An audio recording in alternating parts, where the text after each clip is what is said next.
So we're just gonna show you what we already have coming up, so what we've already planted. Here we have our potato bed, so you can start to see the potato greens just now coming up. They're pretty slow to see the greens coming up, so we planted our potatoes like 4 or 5 weeks ago now, and we're just now seeing those greens. Soon we're gonna start those mounds around the greens.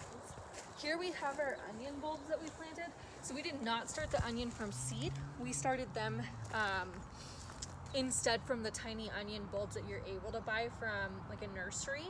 And so that's why those have grown so much recently as it's gotten warm. Further down here we have all of our greens. So you can see some of our lettuce that started coming up. Some of our arugula is just coming up over here. We've got our kale. This is red Russian kale we chose to plant. That's definitely my favorite variety. It's getting its true leaves now. And we also have spinach, which is also getting its true leaves, which is pretty exciting. We have some strawberries that were a surprise that came up from a previous homeowner, so we're looking forward to those. And then we also have our peas over here. So we planted both sugar snap peas and snow peas. So you can see those starting to grow. And if you look closely, you can see they're already putting out little runner shoots looking for things to climb. So pretty soon, I think it'll just be a matter of a week or two before they're starting to climb the trellis here. All right, guys. So now that you have some of your vegetables coming up, a couple things like kale, if you have them growing up in multiple little bunches where you've got 2 or 3 seeds that germinate, like here or over here where you got a few more, you can separate them.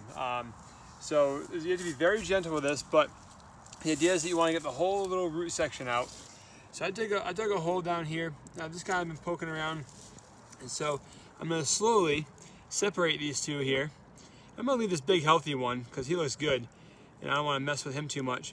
But I'll take this other one and you can kind of see the little roots. Can you get in here closer and see this here?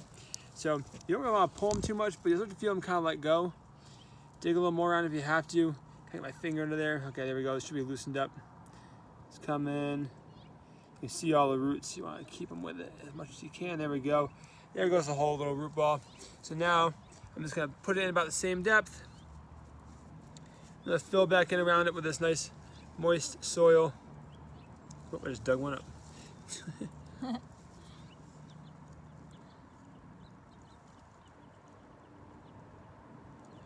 And pack it in, there you go. So that'll be good for that one. I'll leave these over here. This little guy can compete with this big guy here. See how they do in the future. Cool. Alright guys, so we're gonna plant our carrots today. So carrots need to be planted 2 to 4 weeks before the average last frost in spring. So that's about this time of year for Colorado. You could plant them in a week or 2 if you wanted to as well. So for carrots, they need to be spaced in rows about 6 inches apart. And it's usually recommended that you plant them approximately 1 inch apart, but then thin them to be 3 inches apart.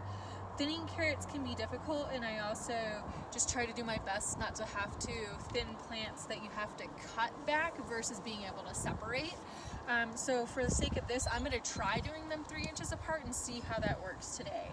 So carrot seeds are really little too, so they can be challenging to actually get just one seed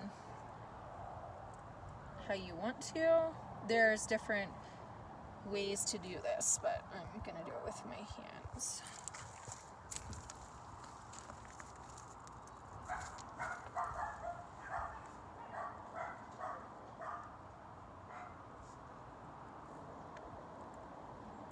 Might have just put 2 there, that's okay.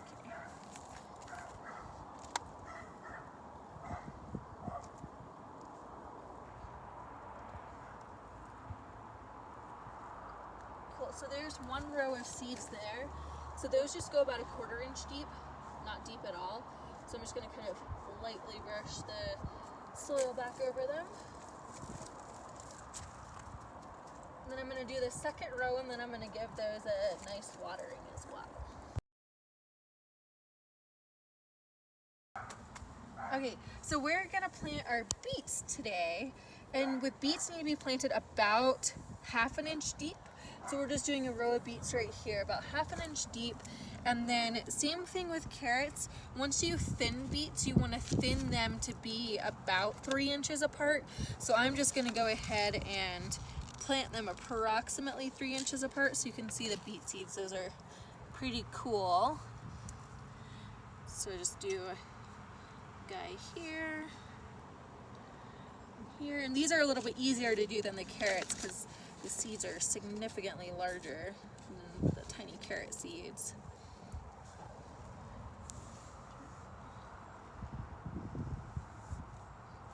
Cool, and then same thing with the carrots. You just want to cover those seeds back up with some soil. Again, about 1/2 inch for these guys. And then you're going to want to get them a good watering after you cover them back up as well. And then we have our markers to mark everything. Always recommended, or it's easy to forget where you've put different things. And it'll be a mystery for a while. All right, guys, so we're also going to show you that now it's time to start melons, watermelons, and cucumbers indoors.